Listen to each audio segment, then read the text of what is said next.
Boa tarde a vocês. Estou fazendo essa gravação aqui na terça-feira à tarde, então por isso que estou desejando a todos vocês uma boa tarde, né? Mas vocês poderão acessar este vídeo, quer seja manhã, tarde ou noite, ou seja, no momento que for melhor para vocês, tá? O que eu reforço aqui a todos é justamente essa necessidade, né?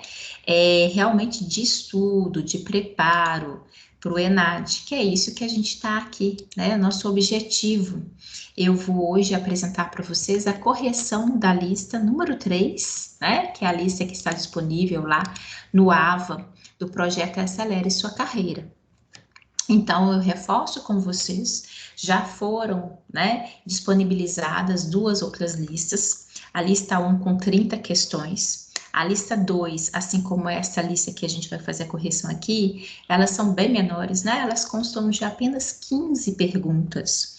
Então, mas no montante, né, vocês têm aí 60 questões que são estilo ENAD, que já foram inclusive aplicados em outros ENADs, o que reforça, né, o nosso objetivo, que é realmente destacar vocês, possibilitar vocês o estudo de questões semelhantes àquelas possíveis que vão cair para vocês na prova, que já está chegando, né, gente? 14 de novembro está aí. Então, vou aqui, né, fazer a correção, assim como vocês já têm o costume, que eu já disponibilizei as demais correções para vocês. Chamo a atenção, da mesma forma que eu falei anteriormente para as outras listas, que as questões apresentadas a seguir, elas não se encontram na ordem que aparecem para você ali no AFA. Nem mesmo as alternativas A, B, C, D, E, né? Elas também não obedecem à mesma sequência, porque ali no AVA né, o sistema embaralha ali as questões e as alternativas a cada aluno que entrar, a cada momento que você entrar e for responder o seu questionário, tá bom? No AVA, as questões e alternativas aparecem de uma maneira aleatória. Então, é justamente por isso que eu sempre reforço com vocês que o importante é o aprendizado das questões. E não achar que aqui eu estou dando um gabarito a ser seguido, né? Não é, ele não vai coincidir. Então, o importante é a gente entender a questão, entender o que está sendo perguntado e identificar a resposta correta, tá bom? Bem, então nós vamos aqui dar início a primeira questão que eu vou apresentar a vocês é essa daqui, olhem só. As atividades de ensino, pesquisa e extensão praticadas nos laboratórios de ensino de microbiologia e parasitologia podem apresentar riscos de contaminação associados. Neste contexto, há necessidade de normas de segurança destinadas à análise e ao desenvolvimento de estratégias para minimizar tais riscos, sendo essa importante função da biossegurança. O quadro a seguir apresenta um resumo das características de laboratórios de micro e parasito, de acordo com os níveis de segurança recomendados para cada classe de risco dos agentes biológicos. Então, vem, né? Na verdade, são 3 pequenos quadros, identificando as normas de biossegurança, de agentes biológicos, quanto aos agentes biológicos, quanto aos equipamentos de segurança e quanto à infraestrutura laboratorial, tá bom? Então, vejamos. Todos, né, esses 3 quadros foram retirados do livro de Princípios de Biossegurança aplicados aos laboratórios de ensino universitário de microparasito, e tendo como referência essas informações e também do nosso conhecimento, né, avalie as afirmações a seguir. Bem, vem 5 frases para a gente poder analisar e depois identificar aquelas que são corretas. Vejamos, primeira frase. A manipulação de fungos utilizados na indústria alimentícia, a exemplo da levedura Saccharomyces cerevisiae, deve ser classificada como norma de biossegurança 1 e pode ser realizada em bancadas abertas. Em caso de derramamentos de material biológico patogênico, pode-se empregar para a esterilização local água e sabão em abundância. A disponibilidade de profilaxia e tratamento eficazes influencia na classificação do nível de segurança de um agente biológico, o que contribui para classificarmos como norma de biossegurança 2 a atividade em que se manipulam vírus causadores da rubéola, do sarampo e da cachumba. 4. A infraestrutura de um laboratório de pesquisa, onde são manipulados vírus do ebola, deve ser instalada em área isolada, com entrada e saída de ar controlada, sistemas de filtros de ar e pressão negativa, pois essa atividade é classificada como norma de biossegurança 4. O fato de já serem conhecidos antibióticos eficazes para o tratamento de viroses comuns, como a influenza e a raiva, permite que a manipulação desses organismos seja classificada como norma de biossegurança 2. Então, diante, né, dessas 5 frases, é correto apenas afirmar, né, em quais delas? Bem, dessas 5 frases, eu acho que nos chama a atenção, né, algumas questões que a gente leu aqui, que eu acho que deva também ter sido motivo de cuidado em relação a vocês. Vejam só, derramamento de material biológico patogênico, você vai limpar, né, imagina uma bancada com esterilização local com água e sabão? Você acha que é possível, né, que é suficiente fazer emprego de água e sabão, material patogênico? Outra coisa, que também acho que foi gritante, já são conhecidos antibióticos eficazes para viroses? Antibióticos são utilizados, são empregados em tratamentos, né, de agentes bacterianos e não virais, né? Bem, então, por aí a gente já identifica, já chama atenção que as frases 2 e 5, elas possuem conceitos errôneos, né? As demais, elas são afirmativas corretas. Então, as afirmativas 1, 3 e 4 realmente apresentam características, frases, né, com conteúdo verdadeiro. A gente destaca que Saccharomyces cerevisiae é um fungo não patogênico, que inclusive é utilizado na alimentação. Né? Então, eventualmente poderia vir a ser, às vezes, até motivo de dúvida, mas por isso que é importante destacar, né? Ele é um fungo que realmente ele não é patogênico, então a frase primeira, né, ela é verdadeira, tá bom? Bem, a próxima questão. Analise as seguintes afirmações. 1. Perda da capacidade proliferativa após um determinado número de divisões celulares. Fragmentação internucleossômica do DNA, endonuclease ativada e produção de fragmentos de DNA. Retração da célula, condensação da cromatina, formação de prolongamentos e desintegração do núcleo. Lesões sofridas nas moléculas de DNA podem sofrer reparos, evitando a duplicação de moléculas exatas. Quando esses processos não é possível, ocorre o suicídio celular. Bem, as afirmativas que fazem referência à apoptose são. Então, o que eu destaco a vocês é que, reparem, é um tipo de questão que, primeiro, ele simplesmente te pede para analisar frases soltas, né? Que, a princípio, ele não fala do que ele gostaria de tratar, né? Então, por isso que eu destaquei aqui, ó.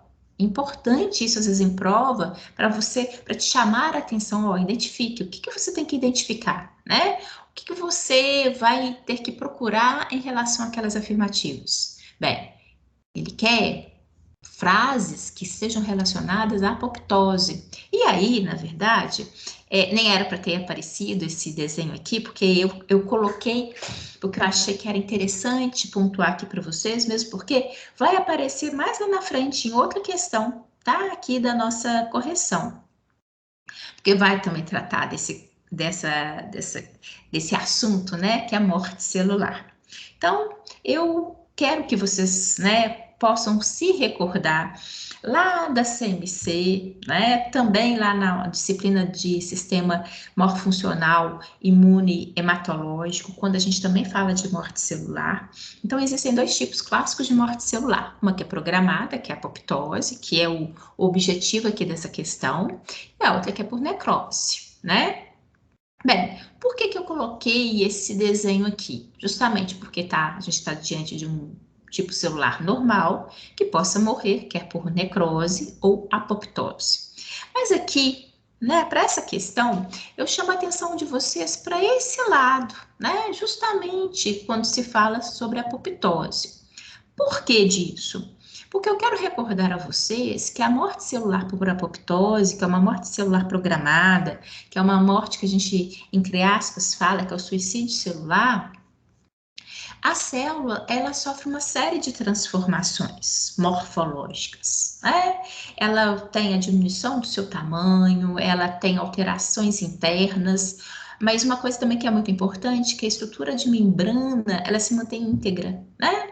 Então, começa a se formar corpos apoptóticos, que é aquela célula, né, se fragmentar, e que depois isso daí vai ser liberado pelo organismo com a possibilidade de células fagocitárias, né, poderem ir fazer a limpeza daquele local onde aquelas células morreram. Então, o que eu chamo a atenção de vocês e quero recordar que é o que, na verdade, todas essas frases de 2 a 4 citam, e são alterações quanto ao núcleo, né? O núcleo também ele diminui o seu volume, ele vai ficando fragmentado, ele tem uma alteração, né? Das suas características, inclusive da cromatina. Então, diante dessa questão, vocês vão perceber que o que vocês deveriam marcar? Que as frases 2, 3 e 4, de fato, são condizentes com a situação de apoptose, que é uma morte programada. E que a frase número 1, perda da capacidade proliferativa, na verdade, não entra dentro desse contexto, né? A célula está morrendo, não tem nada a ver com divisão celular, capacidade proliferativa. Então, assim, essa realmente é uma frase solta que não condiz com o momento, com o assunto que está sendo analisado, tá bom? Vou explorar mais nada desse desenho, não, que mais lá na frente a gente vai ter a oportunidade de voltar, eu complemento para que a gente possa recordar, tá bom? Próxima questão. Um professor de biologia pode utilizar diferentes abordagens em sala de aula, como as questões históricas e ambientais, tratando, por exemplo, do acidente da usina nuclear de Chernobyl, para explicar sobre as alterações no DNA. O professor pode conduzir as aulas de maneira que possam ser contemplados assuntos e experimentos científicos que despertem o interesse dos alunos pela ciência. Bem, com base no contexto apresentado, avalie as seguintes asserções e a relação proposta entre elas. Primeira afirmativa. O experimento é trabalhado como uma atividade em que o professor, acompanhando um protocolo guia de experimento, procede à demonstração de um fenômeno. Porque, nas aulas práticas, as experimentações não precisam ser discutidas porque os alunos já têm oportunidade de manusear os materiais durante o experimento. Bem, a respeito dessas asserções, assinale a alternativa correta. Mas antes de partir, né, para as alternativas, para a gente analisar adiante, eu acho que tem coisas aqui que já nos chamam a atenção, né? E aí eu destaco aqui para vocês, olha, nas aulas práticas, as experimentações não precisam ser discutidas. Acho que já é gritante para a gente, né, perceber que, de fato, essa afirmativa está errada, né? A aula prática é o momento que a gente mais aproveita ali para discutir, né? Não que não se faça isso na aula teórica, a gente sabe que sempre a gente tem que instigar o aluno e tentar ter discussões, né? Mas a aula prática ela é por essência, você provocar e discutir resultados, discutir protocolo. Tem hora que a gente pergunta, né, até mesmo por que a gente fez aquela ação ali dentro de uma metodologia, mas com qual objetivo, né?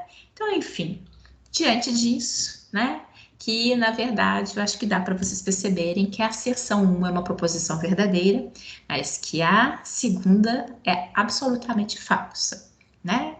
Uma coisa que eu também chamo a atenção de vocês é esse cuidado, preste atenção. Tem hora que as questões é só um pouquinho, né, de cuidado com a análise que a gente consegue verificar, né, realmente a questão correta. Próxima questão. Com o advento da República, a discussão sobre a questão educacional torna-se pauta significativa nas esferas dos poderes executivo e legislativo, tanto no âmbito federal quanto no estadual. Já na Primeira República, a expansão da demanda social se propaga com o movimento da escola novista, no período getulista, encontram-se as reformas de Francisco Campos e Gustavo Capanema, no momento de crítica e balanço no pós-1946. Ocorre a promulgação da primeira Lei de Diretrizes e Bases da Educação Nacional em 1961. É somente com a Constituição de 1988, no entanto, que os brasileiros têm assegurado a educação de forma universal, como o direito de todos, tendo em vista o pleno desenvolvimento da pessoa no que se refere à sua preparação para o exercício da cidadania e sua qualificação para o trabalho. O artigo 208, no texto constitucional, prevê como dever do Estado a oferta da educação tanto a crianças como àqueles que não tiveram acesso ao ensino em idade própria, à escolarização cabida. Nesse contexto, avalia as seguintes asserções e a relação proposta entre elas. A relação entre educação e cidadania se estabelece na busca da universalização da educação como uma das condições necessárias para a consolidação da democracia no Brasil, porque, por meio da atuação de seus representantes nos poderes executivos e legislativo, no decorrer do século XX, passou a ser garantido no Brasil o direito de acesso à educação, inclusive aos jovens e adultos que já estavam fora da idade escolar. A respeito dessas asserções, assinale. Na verdade, dá para a gente perceber que as duas afirmativas elas são realmente verdadeiras e que a 2 justifica a primeira. Essa aqui, quando é tudo certo, né, fica até mais fácil a gente perceber, a gente identificar. Próxima questão. Esse desenho ele faz parte da questão, né? As mitocôndrias possuem dupla membrana, externa e interna, e um espaço intermembranar. A teoria quimiosmótica, introduzida por Peter Mitchell em 1961, tem sido aceita como um dos grandes princípios unificadores da biologia do século XX, por explicar os processos de respiração celular que resultam na síntese de ATP, adenosina trifosfato, né, que é energia. Lembrando que mitocôndria é uma organela citoplasmática presente nas células, né, eucariotas, e muito clássico no que se refere à respiração celular e energia, né? Eu até coloquei aqui um desenho, né, para a gente recordar da estrutura da mitocôndria, e é o que o próprio enunciado fala aqui, ó, são duas estruturas membranosas, uma externa e aquela que faz parte da crista mitocondrial. E aqui no desenho também representa a membrana externa, o espaço, né, que é esse espaço aqui, ó, né, que está rosáceo, e depois a membrana interna. E aqui há, né, todo esse processo de geração de energia típico, né, do qual, logicamente, faz parte ali como função dessa organela citoplasmática.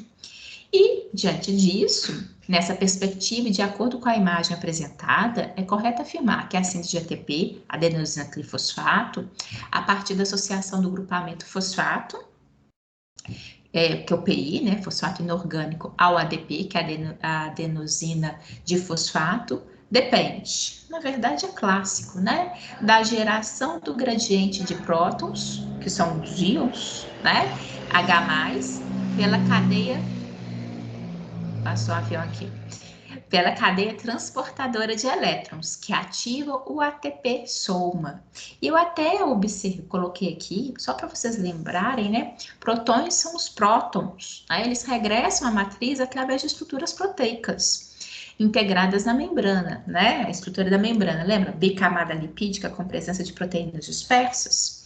Então, esses ATP-somas, em cuja constituição se encontram as ATPases, né? As ATPases são as enzimas que catalisam a fosforilização de ADP, que é a adenosina difosfato, em ATP, adenosina trifosfato, com a geração de energia, né? Então, na verdade, é só a gente lembrar aqui desse processo, de características da estrutura membranosa, do processo respiratório, né? Então, acho que aí basicamente a gente consegue identificar bem, né, qual que é a alternativa correta. Próxima. A principal diferença entre células animais e vegetais, que afeta virtualmente todos os aspectos de suas relações com a água, é a presença da parede celular nas plantas, que lhes permite desenvolver grandes pressões hidrostáticas internas, chamadas de pressão de turgor, resultantes do processo normal de balanço hídrico. Essa foi a fala do professor de Morfofisiologia Vegetal para uma turma de alunos de Biologia bacharelado. Junto com essa fala, o professor disponibilizou aos alunos 3 microscópios e em cada um uma célula diferente. De acordo com a imagem, a célula 1 corresponde a uma célula vegetal com aspecto normal. Em 2, a célula representa uma célula vegetal túrgida. E em 3, apresenta-se como sendo uma célula vegetal plasmolizada. Bem, considerando o texto apresentado em conjunto com a imagem, avalie as afirmações a seguir. Então, eu coloquei aqui, até transpus, né, aquele desenho referente à questão, só para a gente acompanhar e ver se realmente está condizente, enfim, para a gente poder avaliar as questões. 1. A célula 1 apresenta-se em seu estado normal, pois não ganhou e também não perdeu água, de acordo com sua relação hídrica no meio exterior.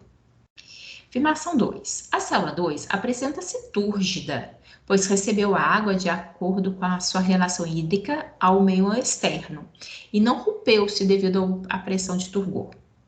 E em 3, a célula apresenta-se plasmolizada, de maneira que, em relação ao meio externo, as condições são desfavoráveis, podendo ela estar em uma área alagada. É correto que se afirma em. Aqui também entra, é o estudo de uma célula vegetal, mas entra muito o que é trabalhado também no início do curso na CMC, quando a gente estuda a relação celular em diferentes meios, isotônico, hipertônico, hipotônico.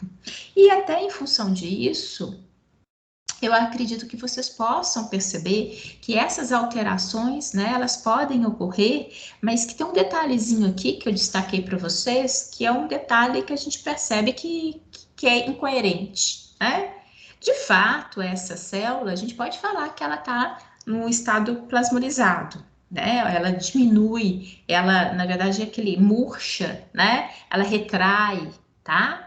Mas isso é característico de uma célula em que ela não está numa área alagada. Muito pelo contrário, É uma célula da qual a gente vai perceber que ela se encontra, e até por isso que eu coloquei esse desenho aqui, só para vocês identificarem, olhem, ela está no meio, não com excesso de água, mas um meio hipertônico, Um meio super concentrado. É característica de uma célula plasmolizada, ou seja, quando ela diminui realmente o seu volume, porque ela perde água para o meio. Ela perde água para o meio porque o meio está tão concentrado, está tão hipertônico, que ela acaba cedendo água, ali do seu ambiente celular, já que a gente lembra que as células apresentam abundância água, Então elas acabam perdendo água para o meio. Então, essa frase, ela encontra, conceitos errôneos aqui, tá bom? Até coloquei aqui, só para vocês recordarem, quando a gente fala flácida, é a célula que não está no seu estado normal, Ela não está necessariamente repleta de água, mas ela também não está alecrenada, ela não murchou, ela não diminuiu o seu volume, Ela está no seu estado de normalidade. E no caso do meio hipotônico, quando ela fica turgida, Quando realmente ela ganha volume, que é como a gente também observa aqui nesse número 2, tá bom? Então, diante disso tudo, dá para a gente ver que das 3, apenas as frases 1 e 2, são verdadeiras. Próxima questão. Bem, essa daqui é uma questão mesmo, Tem até lá no ABA, raciocínio lógico. A gente sabe que o ENAD cai em questões de português, cai em questões de raciocínio, E aqui envolve matemática. Bem, um taxista atende 3 clientes em um determinado dia. O primeiro percorre uma distância de 4 quilômetros e paga o valor de R$ 9,30. Já o segundo percorre uma distância de 7 quilômetros e paga R$ 12,90. E, por fim, o terceiro percorre uma distância de 21 quilômetros. Supondo que o preço da corrida varie segundo a função do primeiro grau com a distância percorrida, o terceiro passageiro pagou. Então, vejamos, o que na verdade tem que ser feito num tipo de questão dessa? Olha só. O que ele falou? Que o primeiro passageiro, em 4 quilômetros, ele pagou R$ 9,30. Esse passageiro, na verdade, a cada 1 quilômetro que ele rodou, ele pagou R$ 2,32. No segundo, ele caminhou, né? Ele usou o táxi por uma distância maior, foram 7 quilômetros. Ele pagou R$ 12,90. Isso significa que a cada 1 quilômetro, né, percorrido, ele pagou R$ 1,84. Aí vem a pergunta de 21 quilômetros. Então, como para a gente ter uma noção daquilo que foi proposto para a gente? Olha, a gente está vendo que quanto maior a distância, o valor por quilômetro rodado ele é menor, né? Só que eu não tenho aqui como saber necessariamente qual que é esse valor. Mas é o que eu imaginei, olha só, 21 quilômetros, tendo como base o último, né, que era R$ 1,84 por quilômetro, isso significaria um valor de R$ 38,64. Poxa, diante dessas alternativas, dá para me perceber que o que é mais condizente, o que é mais plausível aqui, né, seria marcar letra C, R$ 29,70, né? Porque realmente, quanto mais quilômetros percorridos, o valor por quilometragem é menor, né? Mas há um valor realmente condizente com o que poderia, né, se esperar, tá bom? Bem, próxima questão. Por que não discutir com os alunos a realidade concreta que se deva associar à disciplina cujo conteúdo se ensina? Por que não estabelecer uma intimidade entre os saberes curriculares fundamentais aos alunos e a experiência social que eles têm como indivíduo? Bem, isso foi retirado do livro de Pedagogia da Autonomia, Saberes Necessários à Prática Educativa, de Paulo Freire. Bem, escolha uma. Vejamos. Qual frase?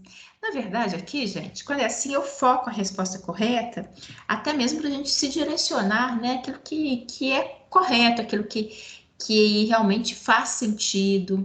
E, poxa, respeitar o saber prévio dos educandos e discutir com eles a relação desses saberes com o ensino dos conteúdos. É isso que a gente precisa, né?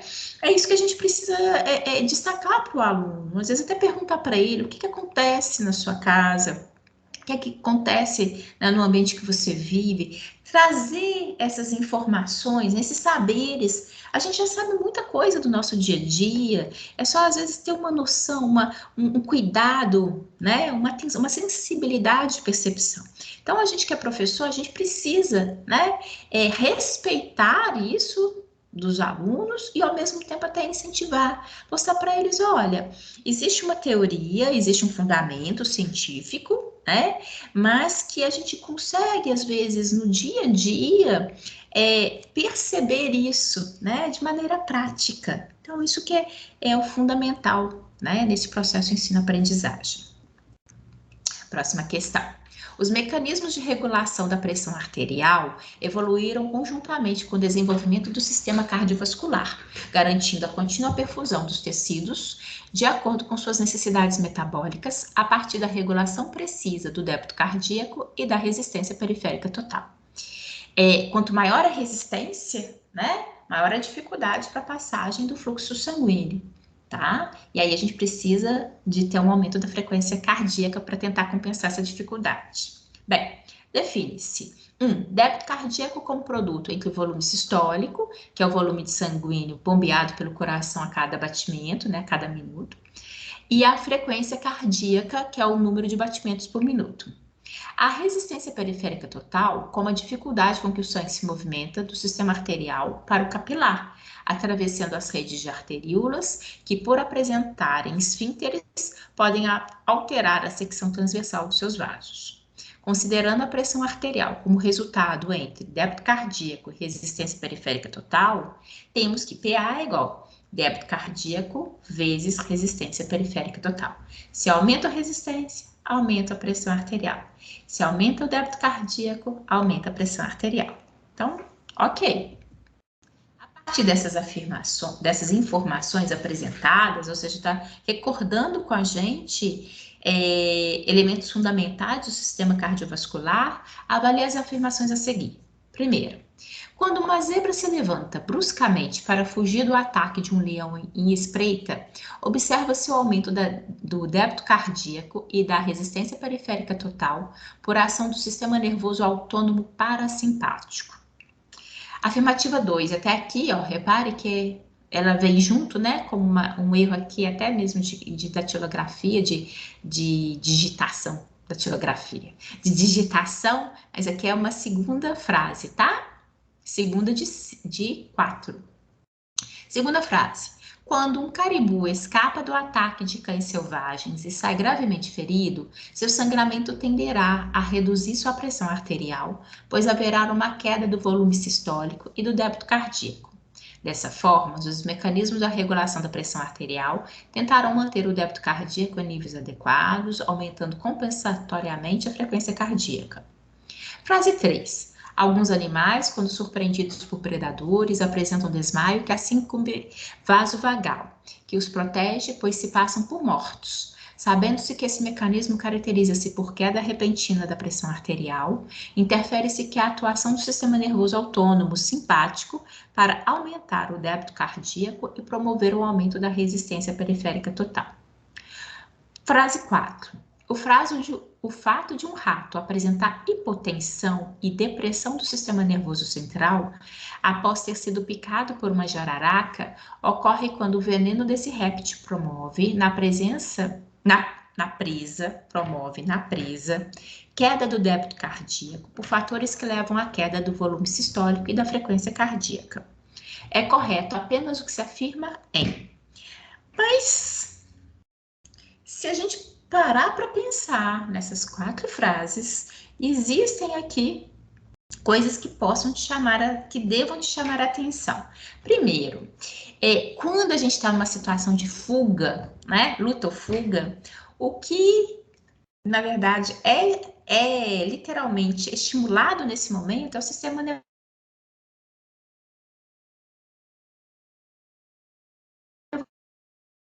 associado a um momento de luta ou fuga. Então, aqui tem um errozinho, né? Tá falando que é parasimpático? Não é, né?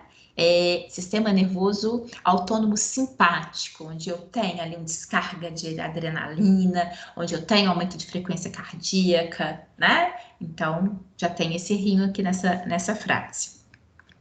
E se a gente observar também, aqui na frase de número 3, fala, né? Que sistema nervoso autônomo simpático, né, promove o aumento da resistência periférica total. Na verdade, não. A gente vai perceber que não tem essa promoção de aumento da resistência, né? Não tem uma dificuldade da passagem. Bem, então, diante disso, a síncope vasovagal, ela ocorre quando há uma ativação inadequada do nervo vago, que é o que se fala, né? Inclusive aqui também, onde há uma diminuição da pressão arterial e a redução dos batimentos cardíacos, e não uma promoção do aumento da resistência periférica total, que acaba sendo totalmente contraditória. Né? Então, diante disso, desses 2 erros aqui que devam nos chamar a atenção, a gente percebe que existem como frases corretas as afirmativas 2 e 4, né? Por quê? Vou voltar aqui só para vocês perceberem.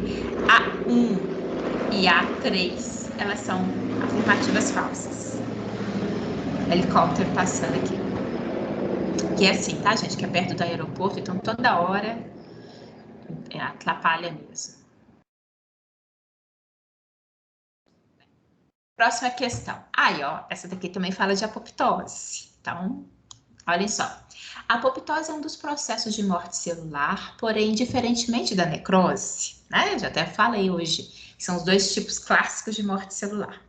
Bem, mas diferentemente da necrose, a apoptose é a morte celular programada, isto é, ocorre por meio do desencadeamento de vias de sinalização complexas, disparadas normalmente por meio de estímulos externos, que eventualmente levam à morte celular.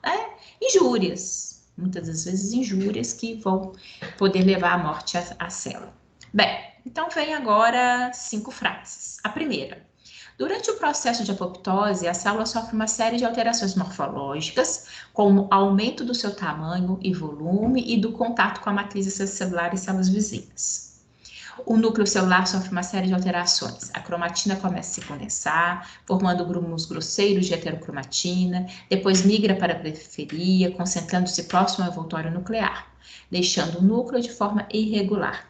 Durante o processo de condensação da cromatina, o DNA sofre fragmentação internucleossômica por meio da ação de endonucleases, formando fragmentos com padrão característico. Esses fragmentos de DNA possuem tamanho variável, mas sempre são encontrados com múltiplos de 200 pares de bases. Afirmativa 3. Após a condensação e marginalização da cromatina, o núcleo se fragmenta, formando esferas chamadas de corpúsculos heterocromáticos. As organelas presentes no citoplasma são empacotadas pelo retículo endoplasmático e podem surgir vacuolizações. 4. Devido à degradação do núcleo, o citoesqueleto sofre desestruturação e a célula perde sua forma original. O transporte intracelular também sofre prejuízo e a célula se retrai.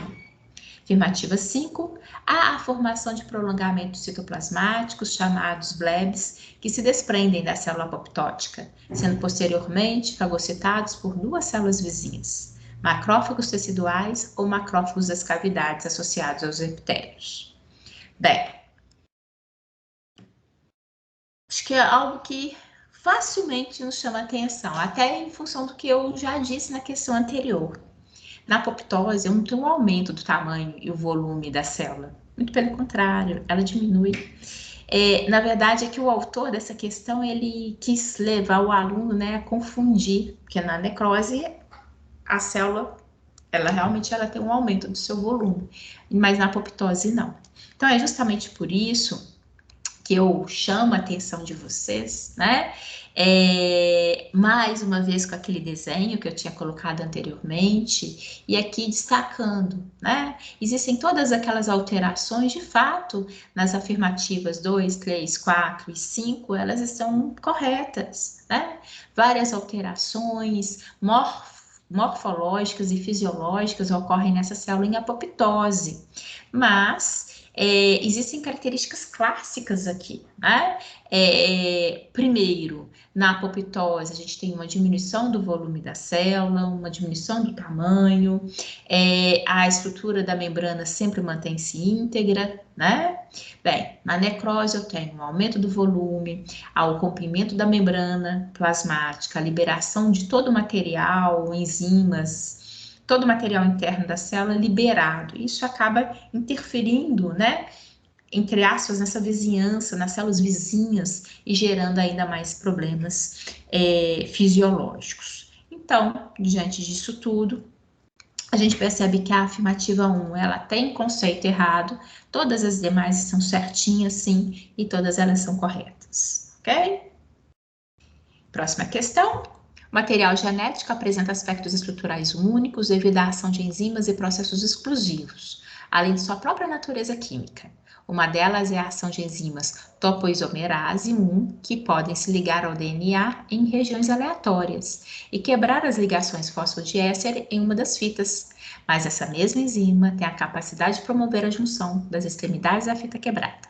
Outro evento que pode ser observado é a formação de segmentos descontínuos, denominados fragmentos de Okazaki, durante a duplicação do material genético. Acerca das informações, analise as afirmações a seguir. Bem, essa é a questão que aparece em duplicidade aqui no nosso questionário, tá bom? Daqui a pouco eu vou mostrar ela novamente para vocês, e aí eu chamo a atenção novamente quanto a isso. Bem, a afirmativa 1. As situações exemplificadas podem ser identificadas como soluções durante o processo de replicação do DNA. A ação da topoisomerase 1 é importante devido à configuração helicoidal do DNA. A formação de fragmentos de Zazá, que ocorrem devido ao crescimento de uma fita de DNA, ocorrer sempre no sentido 5-3'. E as topoisomerases realizam quebra das ligações, abrindo a dupla fita de DNA para que essa possa ser replicada. Com base nas afirmações apresentadas, o que está correto? Eu chamo a atenção de vocês quanto a isso. As topoisomerases, eles estão falando aqui que elas realizam a quebra de ligação, abrindo a dupla fita do DNA durante a replicação. Isso não é correto. Na verdade, quem é responsável por essa quebra, né, das ligações ali, das fontes de hidrogênio durante o processo de replicação é a enzima helicase, né? Até coloquei aqui para vocês que a helicase é uma enzima responsável por essa abertura de dupla fita do DNA, né? Justamente para permitir que o RNA tenha acesso às informações genéticas do indivíduo. Então, essa afirmativa, eles realmente colocaram aqui em termos de informação de enzimas. Diante disso, as afirmativas 1 e 2, 3 estão corretas e a 4 tem esse erro aí, né? Chamando a atenção aí para o aluno gerar um momento de confusão e troca de enzimas, né?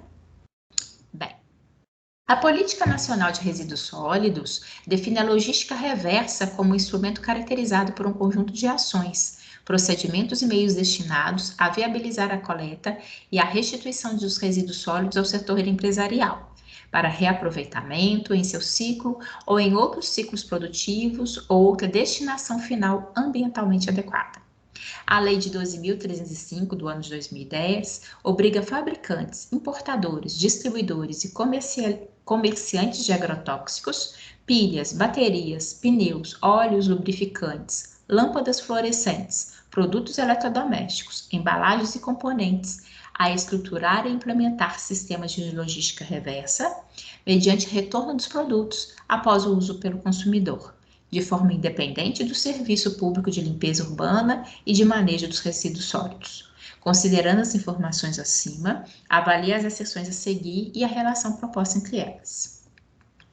O retorno de embalagens e produtos pós-consumo a seus fabricantes e importadores objetiva responsabilizar e envolver na gestão ambiental aquele que projeta, fabrica ou comercializa determinado produto e lucra com ele.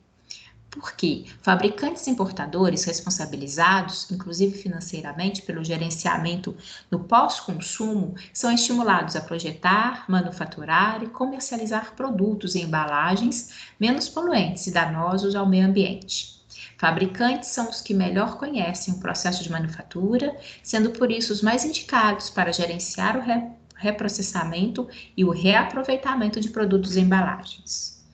Bem, né, dessas afirmativas, a gente percebe que as asserções 1 e 2 são verdadeiras e que, de fato, a 2 é uma justificativa correta da primeira frase, né? Então, tá aqui realmente todos os conceitos aqui aplicados são verdadeiros. Próxima questão. Aí vem, né, uma charge pedindo para você, na verdade, observar essa tirinha a seguir, que retrata uma conversa entre um aluno e uma professora.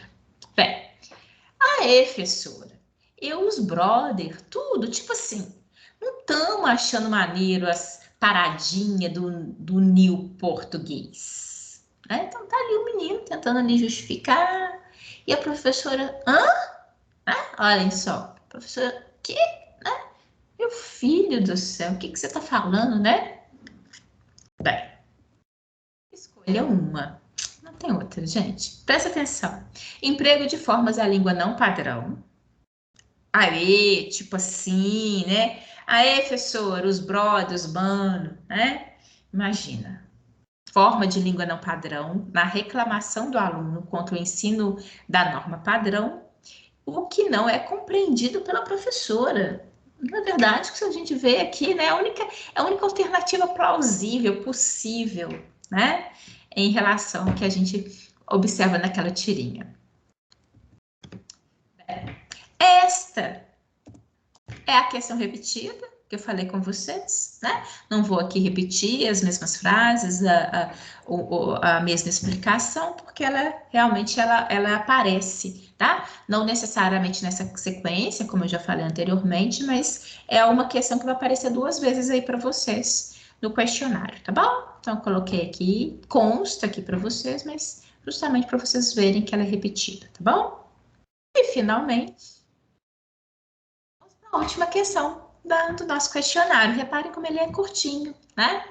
A utilização de algumas metodologias educacionais no ensino de ciências, como mapas conceituais, noções de alfabetização científica, situações problema e atividades experimentais, que partam da ação em sala de aula e possam promover uma real aprendizagem significativa de acordo com a realidade contextual de cada escola. Demonstra-se altamente útil para a promoção de um ensino de qualidade. Foi retirado do livro de Metodologias Educacionais para o Ensino de Ciências e, com base no contexto apresentado, avalia as seguintes asserções e a relação proposta entre elas. A afirmativa 1. As atividades experimentais não devem ser exclusivamente realizadas em um laboratório e devem partir de um problema ou questão a ser respondido, porque as atividades experimentais devem ser trabalhadas com alunos individualmente, seguindo um roteiro rígido disponível na internet. A respeito dessas asserções, assinale. Olha, o que eu chamo a atenção de vocês? É só ler com calma, né? Atividade experimental devem ser trabalhadas de uma maneira individual? Não.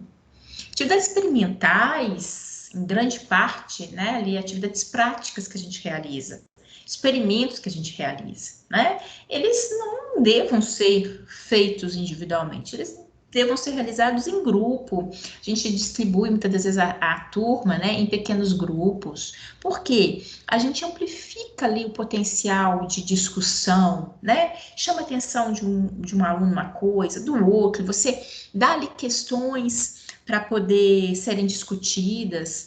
Então, atividade experimental é uma atividade que deve ser discutida, né?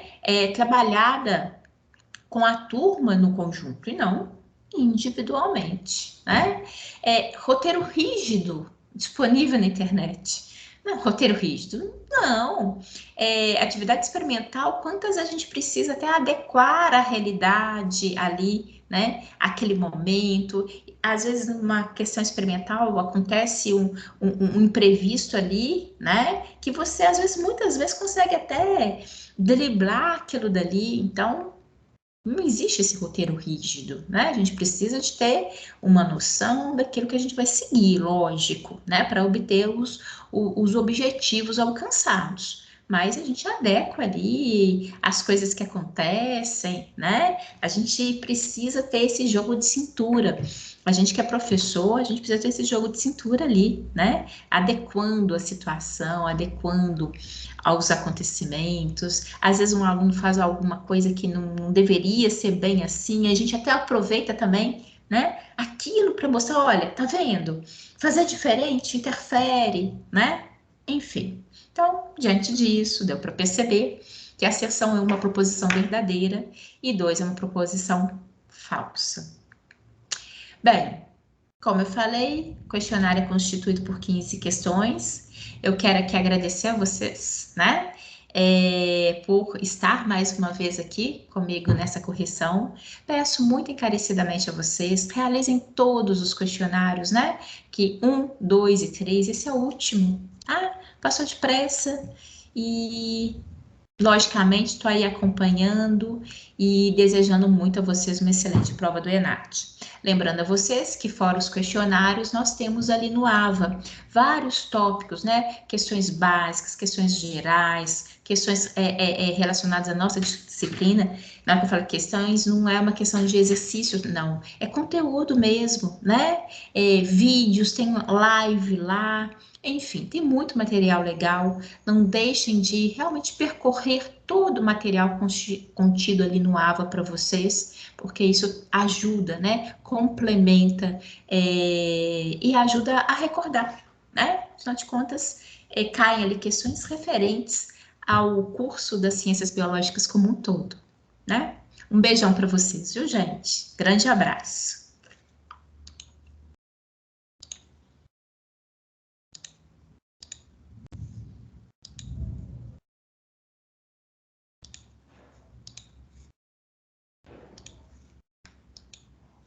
Tchau, tchau!